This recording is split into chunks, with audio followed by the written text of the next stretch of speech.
ভঙ্গিমায় কোরআনের তেলাওয়াত শুরু করে দিবেন। জান্নাতি বান্দারা হেলতে থাকবে, দুলতে থাকবে, জান্নাতি বান্দারা বেহুশ হইয়া যাবে, জান্নাতি বান্দাদের কোনো খবর থাকবে না, হুশ নাই, বেহুশ হইয়া চলে যাবে। জান্নাতি বান্দারা বলতে থাকবে, হ্যাঁ প্রভু খবরদার কোরআনের তেলাওয়াত বন্ধ করিয়েন না, কোরআনের তেলাওয়াত বন্ধ করিয়েন না, মজাই লাগে গো এত মজা, কোরআনের তেলাওয়াত আপনি বন্ধ করিয়েন না। একদিন, 2 দিন, 1000 বছর, 2000 বছর, লক্ষ বছর না, কোটি কোটি বছর চলে যাবে, জান্নাতি বান্দাদের কোনো খবর থাকবে না, জান্নাতি বান্দারা হেলতে থাকবে, জান্নাতি বান্দারা দুলতে থাকবে। আল্লাহ রাব্বুল আলামিন কোরআনের তেলাওয়াত করতেই থাকবেন, লক্ষ লক্ষ কোটি কোটি বছর চলে যাবে। সেই দিন হুর গিলমানগুলো জান্নাত থেকে, হুর গিলমানগুলো একটা টুকা দিবেন, একটা টুকন দিবেন। দেখবেন মাঝে মধ্যে বক্তারে টুকা দেওয়া হয়, আপনার বক্তব্য সংক্ষিপ্ত করেন, জোরে বলেন ঠিক কিনা। সেই দিন আপনি আমাদের বিবি হুর গিলমানগুলো একটি টুকা দিবেন, আল্লাহকে বলবেন, হ্যাঁ প্রভু জান্নাতের মাহফিলটা আপনি সংক্ষিপ্ত করেন, আমাদের স্বামীদেরকে আমাদের কাছে পাঠিয়ে দেন। এবার যখন আল্লাহ রাব্বুল আলামিন জান্নাতের মাহফিলটা সংক্ষিপ্ত করবেন, আল্লাহ সেই দিন বলবেন, হ্যাঁ জান্নাতীরা যাও, প্রত্যেকেই বুরাকের মধ্যে সওয়ার হয়ে জান্নাতীরা সবাই সবার বাড়িতে চলে যাও, জুড়ে বলেন সুবহানাল্লাহ। সেই দিন যখন জান্নাতীরা বুরাকের উপর সওয়ার হইয়া প্রত্যেকেই প্রত্যেকের বাড়ির মধ্যে যাবে, যাওয়ার পরে কারণ একটা জান্নাতি পুরুষকে হুর দেওয়া হবে কমপক্ষে 70টা, জুড়ে বলেন সুবহানাল্লাহ। আমরা আল্লাহর অসংখ্য অগণিত নিয়ামতের মধ্যে ডুবিত। আল্লাহ নবী যখন ওই সূরা রহমান মক্কার বেঈমান কাফেরদের সামনে তেলাওয়াত করতেন, মক্কার বেঈমান কাফেররা মাথাটা নিচের দিকে দিয়ে একবারে চুপ থাকতেন, কোনো কথা বলতেন না। এমনকি সাহাবীদের সামনেও যখন আল্লাহর নবী এই সূরা তেলাওয়াত করতেন, সাহাবীরাও নিশ্চুপ। আল্লাহর নবী তখন বললেন, ও আমার সাহাবীরা, আমি যখন জিনদের সামনে ওই আয়াত তেলাওয়াত করি, তখন জিনেরা বলে যে আমরা আল্লাহর অসংখ্য অগণিত নিয়ামতের মধ্যে ডুবিত, তোমরা একবারে নিশ্চুপ, চুপ থাকলা। আল্লাহর নবী বলেন, কারণ মানুষের মতো নিমু হারাম পৃথিবীর জমিনে আর কোনো পানি নাই, জুড়ে বলেন ঠিক কিনা। কারণ মানুষ আল্লাহর অসংখ্য অগণিত নিয়ামত খেয়ে মানুষ আল্লাহর শুকরিয়া আদায় করে না, জুড়ে বলেন ঠিক কিনা।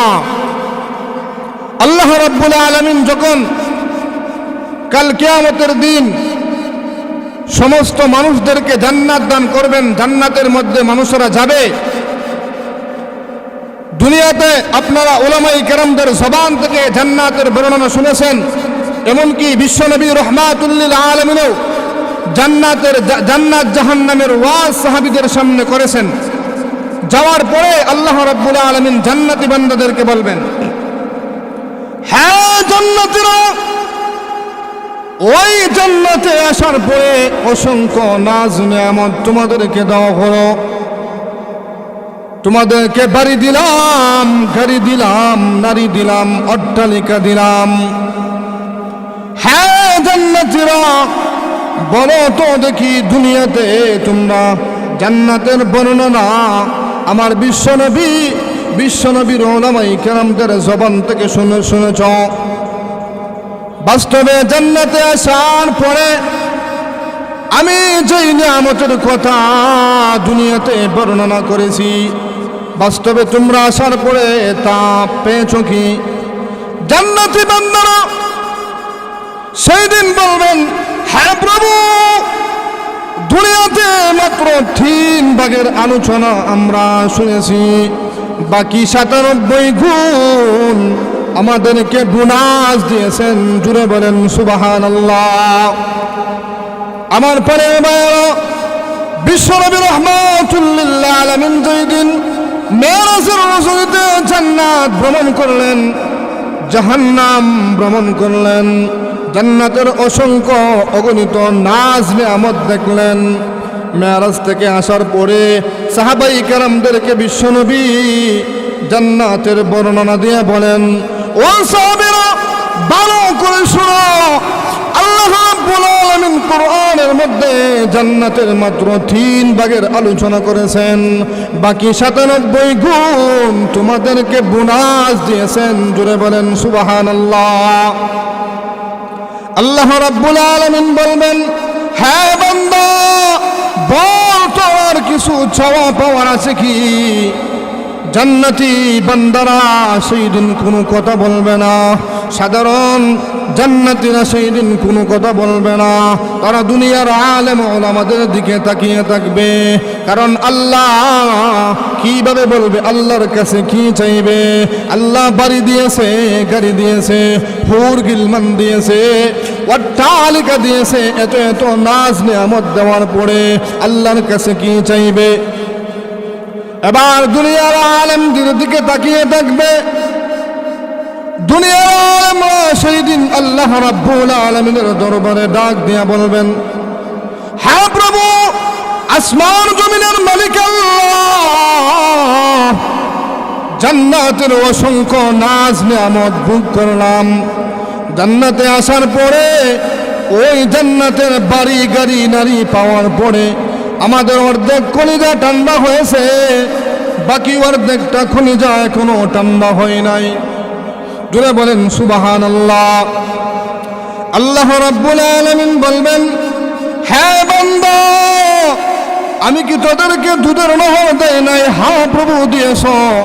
আমি কি তোদেরকে মধুর নহর দেই নাই? হ্যাঁ প্রভু দিয়েছ। আমি কি বাড়ি দেই নাই, গাড়ি দেই নাই, নারী দেই নাই? হ্যাঁ প্রভু দিয়েছ। এবার দুনিয়ার আলেমরা বলবে, হ্যাঁ প্রভু, হ্যাঁ আসমান জমিনের মালিক আল্লাহ, দুনিয়াতেও নারী ছিল, দুনিয়াতেও গাড়ি ছিল, দুনিয়াতেও অট্টালিকা ছিল, এগুলোর জন্য আমরা তোমার ইবাদত বন্দেগী করি নাই। আজকে আমরা সাধারণ মানুষ নামাজ পড়ি আমাদের লাভের জন্য। জুড়ে বলেন ঠিক কি না? আমরা যেন জাহান্নাম থেকে বাঁচতে পারি, জান্নাত যেন পেতে পারি, এই জন্য আমরা নামাজ পড়ি। জুড়ে বলেন ঠিক কি না? কিন্তু আল্লাহর এমন বান্দা আছে, এমন বুজুর্গ আছে, জান্নাত লাভের জন্য নামাজ পড়ে না। আব্দুল কাদের জিলানী বলেন, जन्नत जहन्नम से किया करो आरजू हाय मुझे अपना देखा करो। আব্দুল কাদের জিলানী বলেন, হ্যাঁ প্রভু, জান্নাত জাহান্নাম দিয়ে কি করব যদি তোমাকে না পাই? তোমাকে যদি পাই তাহলে তুমি আমাকে জাহান্নামে দিয়ে দিও। ওই জাহান্নামে থেকে যদি তোমাকে দেখতে পাই, যদি তোমাকে পাই, তাহলে আমার কোনো সমস্যা নাই। জোরে বলেন সুবহানাল্লাহ। এই কথা আব্দুল কাদের জিলানীর বেলায় খাটবে, আমাদের বেলায় খাটবে না। এই জন্য আমার প্রাণের বাবা, দুনিয়ার আমরা সেদিন বলবেন, হ্যাঁ প্রভু, দুনিয়াতেও বাড়ি ছিল, দুনিয়াতেও গাড়ি ছিল, দুনিয়াতেও অট্টালিকা ছিল, আঙ্গুর বেদানা কমলা এগুলো দুনিয়াতেও ছিল। যদিও দুনিয়াতে যেগুলো ছিল জান্নাতের মতো যদিও না, দুনিয়াতেও আমরা বাড়ি, আমাদের বাড়ি ছিল, দুনিয়াতেও আমাদের একটা বিল্ডিং ছিল, দুনিয়াতেও আমাদের নারী ছিল, দুনিয়াতেও আমাদের গাড়ি ছিল। দুনিয়াতে নারী থাকার পরেও নারীর কাছে যাই নাই একমাত্র তোমাকে পাওয়ার জন্য। জুড়ে বলেন সুবহানাল্লাহ। দুনিয়ার আলেমরা বলবেন, হ্যাঁ প্রভু, কোন কোন শীতের মধ্যে পৃথিবীর সমস্ত মানুষগুলো ঘুমিয়ে গিয়েছে, স্ত্রী সন্তান সবাই ঘুমায়, কিন্তু তোমার গুনাহগার বান্দা কিন্তু ঘুমায় না। ওই যে রাত্রে বেলায় তাহাজ্জুদের নামাজ পড়ে তোমার কুদরতি পায়ের মধ্যে সেজদা করতেছি একমাত্র তোমাকে পাওয়ার জন্য। প্রভু হে, জান্নাতের নাজ নিয়ামত ভোগ করার পরে অর্ধেকটা কলিজা ঠান্ডা হয়েছে, বাকি অর্ধেকটা কলিজা এখনো কিন্তু ঠান্ডা হয় নাই। আল্লাহ বলবেন, বান্দা বল বল, তোর কি চাওয়া পাওয়ার আছে আজকে যা বলবে বান্দা আমি তাই পূরণ করে দিব। জোরে বলেন সুবহানাল্লাহ। হ্যাঁ মুমিন মুসলমান ইমানদার ভাই, ভালো করে শোনো, ভালো করে বুঝো। সেই দিন দুনিয়ার আলেমরা বলবে প্রভু সারা জীবন তোমার গোলামি করলাম, সারা জীবন তোমার পায়ে সেজদা দিলাম একমাত্র তোমাকে পাওয়ার জন্য। আজকে আমরা তোমাকে দেখতে চাই, তোমার দিদার চাই।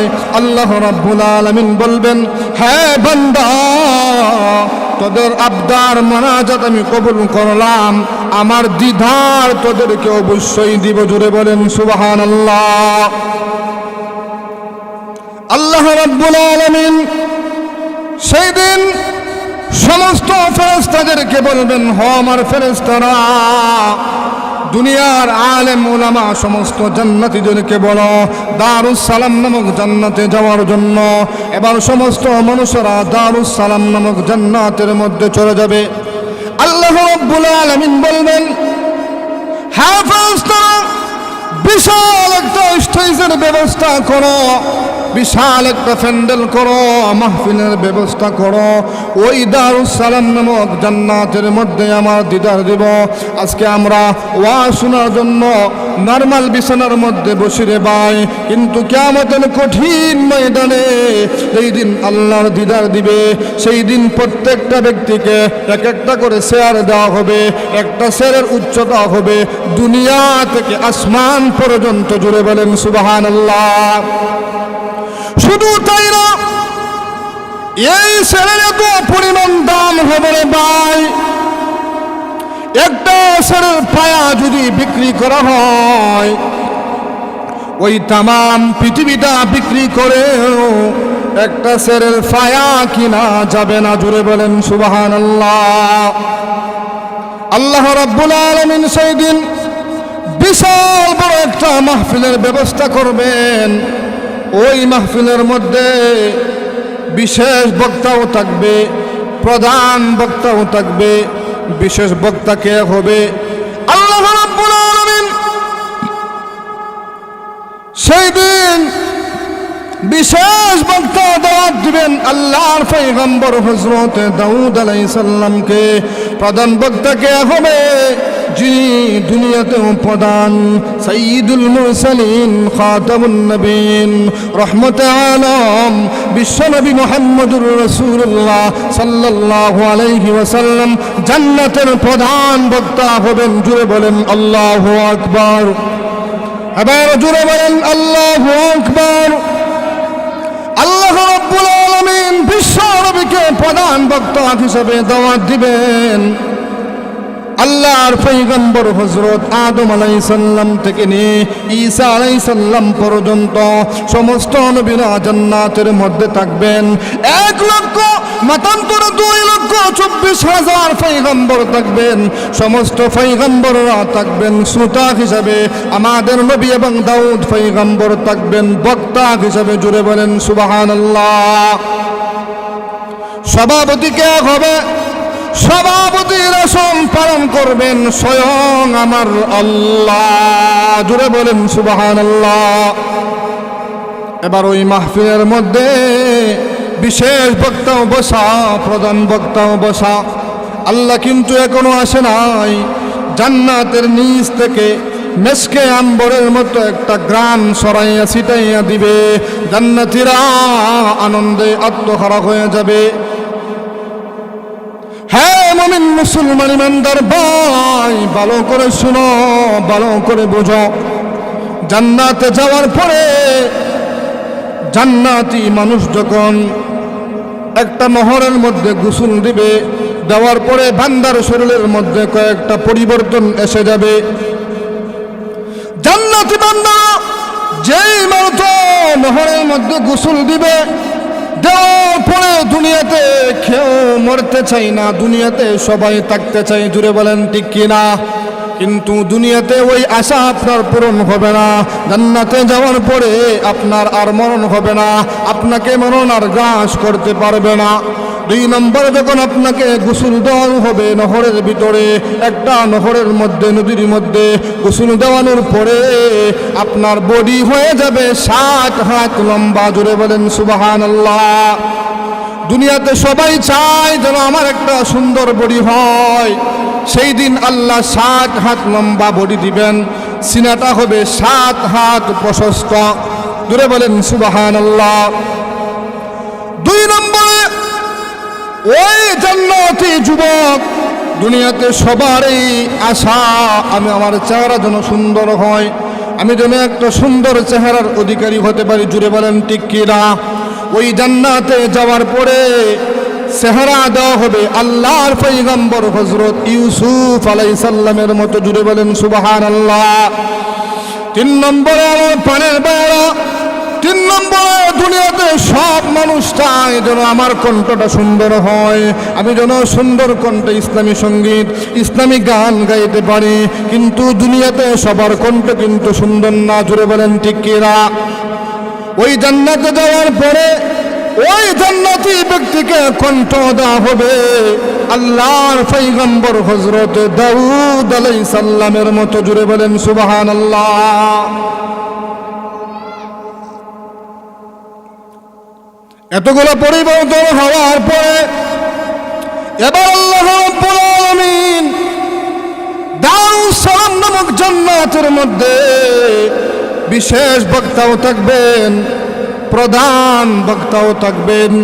আল্লাহ রাব্বুল আলামিন সেই দিন পর্দাটা সরিয়ে দিবে, পর্দাটা সরিয়ে দিয়ে বান্দাদেরকে উদ্দেশ্য করে একটা সালাম দিবে। জুড়ে বলেন সুবহানাল্লাহ। দলিল কোরআনের আয়াত, তাহিয়াতুহুম ইয়াওমা ইয়ালকাউনাহু সালাম।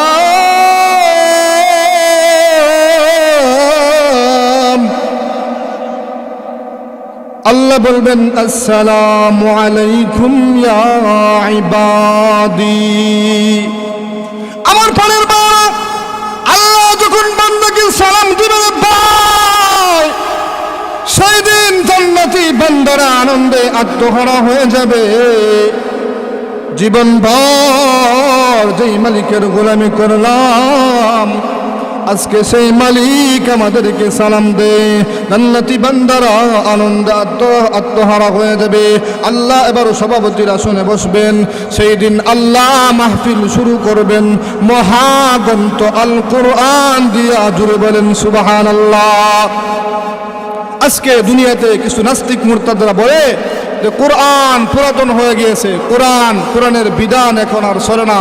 তাদেরকে ক্লিয়ার বলতে চাই, এই কোরআন দুনিয়াতেও ছিল, কোরআনের নেতৃত্ব দিবে জান্নাতে। জুড়ে বলেন ঠিক কিনা? এবার আল্লাহ রাব্বুল আলামিন অনুষ্ঠান শুরু করবেন। আল্লাহর পয়গম্বর হযরত দাউদ আলাইহিস সালামকে বলবেন, ও আমার পয়গম্বর, তুমি পবিত্র কোরআন শরীফ থেকে সূরাতুল মুজাম্মিল থেকে তেলাওয়াত করো। জুড়ে বলেন সুবহানাল্লাহ। আমার পরের বার আল্লাহ রাব্বুল আলামিন কাল কিয়ামতের কঠিন ময়দানে দারুস সালাম নামক জান্নাতের মধ্যে যখন আল্লাহ মাহফিলটা শুরু করবেন মহাগ্রন্থ আল কোরআনের তেলাওয়াত দিয়া, আল্লাহর পয়গম্বর হযরত দাউদ আলাইহিস সালামকে বলবেন, আপনি কোরআন শরীফের কোরআনের মধ্যে থেকে সূরাতুল মুজাম্মিল থেকে তেলাওয়াত করুন। দাউদ পয়গম্বর কিন্তু হাফেজ ছিল না। আল্লাহ যখন বলবেন কুন ফায়াকুন, মুহূর্তের ভিতরে হাফেজ হয়ে যাবে। হামামিন মুসলমান ইমানদার ভাই, ভালো করে শোনো, ভালো করে বুঝো। সেই দিন দাউদ পয়গম্বর যখন সূরাতুল মুজাম্মিল থেকে তেলাওয়াত করবেন, দাউদের একটা কণ্ঠ থেকে 70 রকমের আওয়াজ বের হবে। জুড়ে বলেন সুবহানাল্লাহ। আল্লাহর পয়গম্বর হযরত দাউদ আলাইহিস সালাম তেলাওয়াত করতে থাকবেন, জান্নাতি বান্দারা হেলতে থাকবে, দুলতে থাকবে। একদিন 2 দিন না, 1 মাস 2 মাস না, 1 বছর 2 বছর না, হাজার হাজার বছর চলে যাবে, জান্নাতি বান্দাদের কোনো খবর থাকবে না। জান্নাতি বান্দারা হেলতে থাকবে, দুলতে থাকবে, একটা মাত্র বাক্য বলতে থাকবে, হে মালিক কোরআনের তেলাওয়াত বন্ধ করিয়েন না, কোরআনের তেলাওয়াত বন্ধ করিয়েন না। আল্লাহ রাব্বুল আলামিন তখন বলবেন, হে জান্নাতি বান্দারা থাম থাম। এবার আল্লাহ রাব্বুল আলামিন বলবেন, হে জান্নাতি বান্দারা, এত মধুর কণ্ঠে কোরআনের তেলাওয়াত কি জীবনে কখনো শুনেছ কি? জান্নাতি বান্দারা বলবে, না, কখনো শুনি নাই। এর চাইতেও মজার তেলাওয়াত শুনতে চাও কি? জান্নাতি বান্দারা অবাক হয়ে যাবে আর বলবে, হ্যাঁ প্রভু, এর চাইতেও মজার কোরআন তেলাওয়াত আছে কি? আল্লাহ বলবেন, হ্যাঁ অবশ্যই আছে। আল্লাহ বলবেন, যে কোরআন আমার বিশ্ব নবীর উপর নাযিল করেছি, এই কোরআনের জন্য আমার বন্ধু তায়েফের ময়দানে রক্তাক্ত হয়েছে, উহুদের ময়দানে দান মুবারক শহীদ করেছে। হ্যাঁ জান্নাতীরা, ভালো করে শোনো, ভালো করে বুঝো, এই কোরআনের জন্য দাউদ পয়গম্বর রক্ত শরীর থেকে জড়ায় না, আমার বন্ধু এই কোরআনের জন্য শরীর থেকে তাজা রক্ত জড়াইছে। আজকে আমার বন্ধুর কণ্ঠে তোমাদেরকে কোরআনের তেলাওয়াত শোনাইব।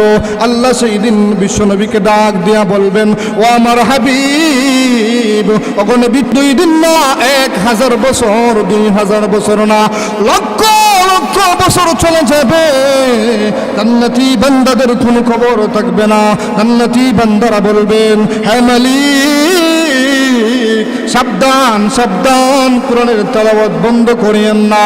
ওইভাবে লক্ষ লক্ষ বছর চলে যাবে, বিশ্বনবী কোরআনের তেলাওয়াত করতে থাকবেন। আল্লাহ রাব্বুল আলামিন তখন বলবেন, হ্যাঁ জান্নাতীরা থাম থামো। এবার আল্লাহ রাব্বুল আলামিন বলবেন, হে জান্নাতীরা, এত মধুর কণ্ঠে কোরআনের তেলাওয়াত আর জীবনে শুনেছো কি? জান্নাতীরা বলবে, না প্রভু, জীবনে কখনো শুনি নাই। এর চাইতেও মজার তেলাওয়াত শুনবে কি? জুড়ে বলেন সুবহানাল্লাহ। আল্লাহ বলবেন, এর চাইতেও মজার তেলাওয়াত কি তোমরা শুনতে চাও? জান্নাতীরা বলবে, এর চাইতে আরো মজা। সেই দিন আল্লাহ রাব্বুল আলামিন বলবেন, হ্যাঁ জান্নাতীরা, ওই যে দুনিয়ার জমিনে কারি আব্দুল বাসিতের কণ্ঠ কে দিয়েছেন? জুড়ে বলেন আল্লাহ। কারি আব্দুল বাসিত যখন তেলাওয়াত করে ঘন্টার পর ঘন্টা চলে যায়, মানুষের কোনো খবর থাকে না, ওইভাবে শরীফুদ্দিনের কণ্ঠ কে দিয়েছেন? আল্লাহ। আমিরুদ্দিনের কণ্ঠ কে দিয়েছেন? আল্লাহ। যত শিল্পী বলেন, বক্তা বলেন, সবার কণ্ঠ দিয়েছে আল্লাহ। আল্লাহ বলেন, শরীফুদ্দিনের কণ্ঠ দিলাম আমি, আমিরুদ্দিনের কণ্ঠ দিলাম আমি, কারি আব্দুল বাসিতের কণ্ঠ দিলাম আমি, জীবনভর আমার বিশ্ব নবীর কণ্ঠ দিলাম, বিশ্ব নবীকে কণ্ঠ দিলাম আমি, দাউদ পয়গম্বরকে কণ্ঠ দিলাম আমি, জীবনভর আমার কণ্ঠে কোরআনের তেলাওয়াত শুনেছ। আমার জীবনভর আমার দেওয়া কণ্ঠে কোরআনের তেলাওয়াত শুনলা। একবার কি মনে চাই না আমি আল্লাহর কণ্ঠে কোরআনের তেলাওয়াত শুনতে? জুড়ে বলেন সুবহানাল্লাহ। সেই দিন জান্নাতি বান্দা বলবে, হে প্রভু,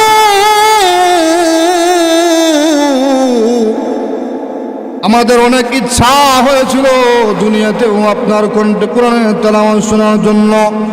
আজকে আপনি আমাদেরকে কোরআনের তেলাওয়াত করে শোনান। এই যেই সূরা আপনাদের সামনে তেলাওয়াত করেছি, এই সূরা আমরা তেলাওয়াত করি আর রহমান আল্লামাল কুরআন। সেই দিন আমার আল্লাহ ভিন্ন ভঙ্গিমায় কোরআনের তেলাওয়াত শুরু করবেন। সেই দিন আল্লাহ পড়বেন, আনার রহমান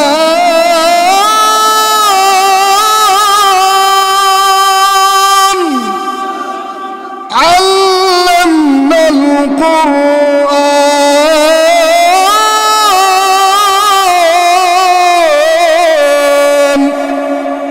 খালাকাল ইনসান।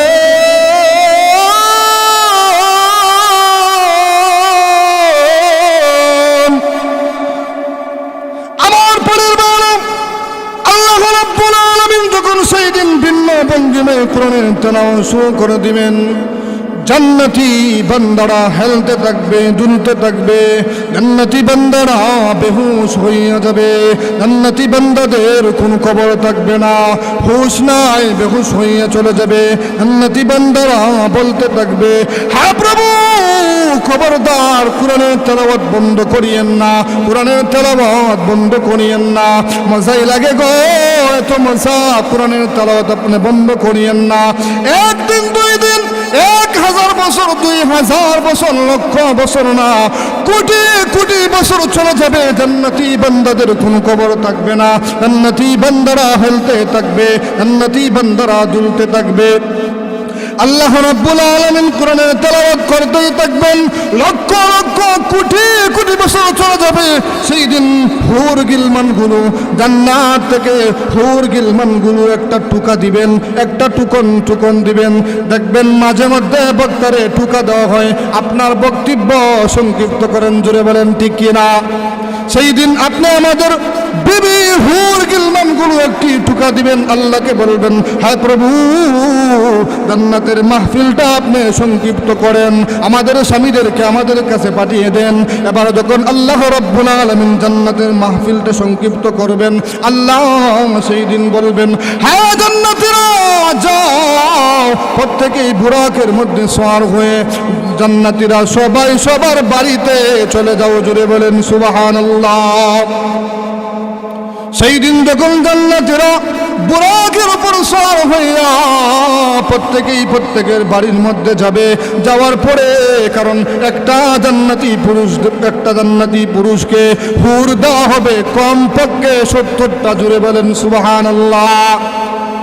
এই জান্নাতি পুরুষ বাড়িতে যাওয়ার পরে হুর গিলমানগুলো অবাক দৃষ্টিতে তাকিয়ে থাকবে, আর অবাক দৃষ্টিতে তাকিয়ে থাকবে, আর বলবে, আপনারা কারা? আপনাদের তো চিনি না। জান্নাতি পুরুষরা বলবে, আমার পরের স্ত্রী, তুমি কি আমাকে চিনতে পারো না? জান্নাতি হুর গিলমানগুলো বলবে, না, আপনাকে চিনতে পারি নাই।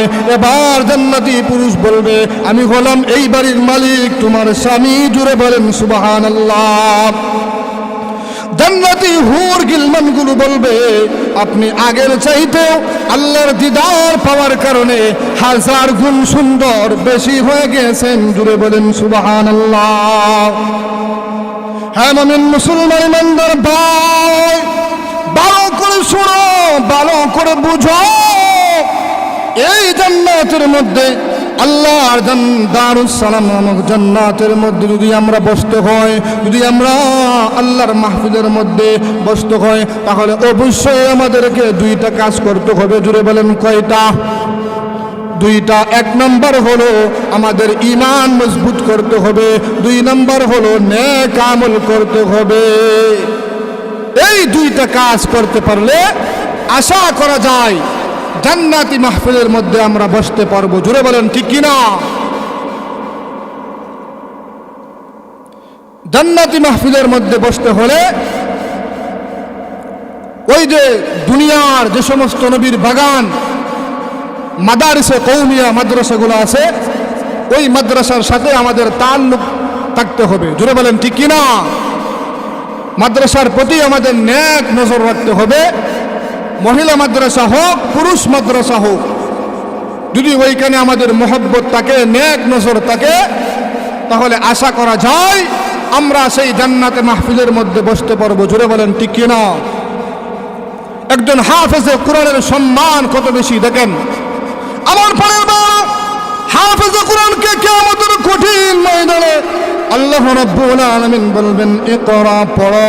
হাফেজে কোরআন পড়তে থাকবে, হাফেজে কোরআন এক কানা আয়াত পড়বে, 1 তলা উপরে উঠবে, ওইভাবে আর এক কানা আয়াত পড়বে, আর 1 তলা উপরে উঠবে। ওইভাবে কোরআন শরীফের মধ্যে 6666 তলা আছে। হাফেজ কোরআনকে বলা হবে, তুমি পড়তে থাকো আর চড়তে থাকো, তোমার পড়া যেখানে গিয়ে শেষ, তোমার স্থানও হবে সেইখানে, জুড়ে বলেন সুবহানাল্লাহ। আমার পরের বার ওই হাফেজ কোরআনকে আল্লাহ রাব্বুল আলামিন কাল কিয়ামতের কঠিন ময়দানে এত সম্মান, এত মাকাম, এত মর্যাদা দান করবেন। 10 জন জাহান্নামী ব্যক্তিকে ওই হাফেজ কোরআন সুপারিশ করে সেই দিন জান্নাতের মধ্যে নিয়ে যাবেন, জুড়ে বলেন সুবহানাল্লাহ। শুধু তাই না, হাফেজ কোরআনের মা এবং হাফেজ কোরআনের বাবা যারা হবে, ওই হাফেজ কোরআনের মা বাবাকে জান্নাতের মধ্যে নূরের মুঠুক পরিধান করানো হবে। তাদেরকে স্পেশালি চেয়ার দেওয়া হবে। সাধারণ জান্নাতীরা বলবে এরা কারা, এদের কেন এত সম্মান? সেই দিন আল্লাহর ফেরেশতারা বলবে এদের সন্তান হাফেজ কোরআন ছিল, এই কারণেই এদের এত সম্মান। হে মুমিন মুসলমান ইমানদার ভাই, আমাদের বাংলাদেশের গর্ব, সারা পৃথিবী, গোটা পৃথিবী, এমনকি 111টা দেশকে পিছনে পেলে হাফেজ সালেহ আহমদ তাকরিম বাংলাদেশের পতাকা, বাংলাদেশের মান ইজ্জত উর্দে নিয়েছেন। জুড়ে বলেন সুবহানাল্লাহ। মুহতারাম হাজিরিন, আল্লাহর নবী বিশ্ব নবী রাহমাতুল লিল আলামিন বলেন, দুই সন্তান হাফেজে কোরআনের মার অনেক সম্মান। ওই সালেহ আহমদ তাকরিমের মার জীবনটা ধন্য, হাফেজ নাজমুস সাকিবের মার জীবনটাও ধন্য। আল্লাহর নবী বললেন, মা, দুই মায়ের সন্তান একটা হাফেজ হলো, এই মাটা আসলেই ভাগ্যবতী। তাহলে একজন হাফেজকে এমন ক্ষমতা দেওয়া হবে 10 জন জাহান্নামী ব্যক্তিকে সুপারিশ করে জান্নাতের মধ্যে নিয়ে যাবেন। তাহলে একজন আলেমকে কি পরিমাণ মর্যাদা দেওয়া হবে? হাদিস শরীফের মধ্যে বলা হয়েছে সর্বনিম্ন 40 জন, এবং এর চাইতে বেশি সুপারিশ করে একজন আলেম জান্নাতের মধ্যে নিয়ে যাবেন। জোরে বলেন সুবহানাল্লাহ। আল্লাহ রাব্বুল আলামিন একজন হাফেজকে 10 জন জাহান্নামী মানুষকে সুপারিশ করে সে জান্নাতের মধ্যে নিয়ে যাবে। এবং আলেমের বেলা বলা হয়েছে 40 জন, এমনকি এর চাইতেও বেশি মানুষকে সুপারিশ করে জান্নাতের মধ্যে নিয়ে যাবে। জুড়ে বলেন সুবহানাল্লাহ।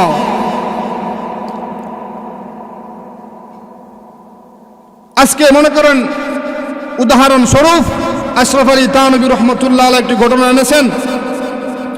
এক লোকের ছেলে হলো 5টি। জুড়ে বলেন কয়টি? 5টি ছেলে।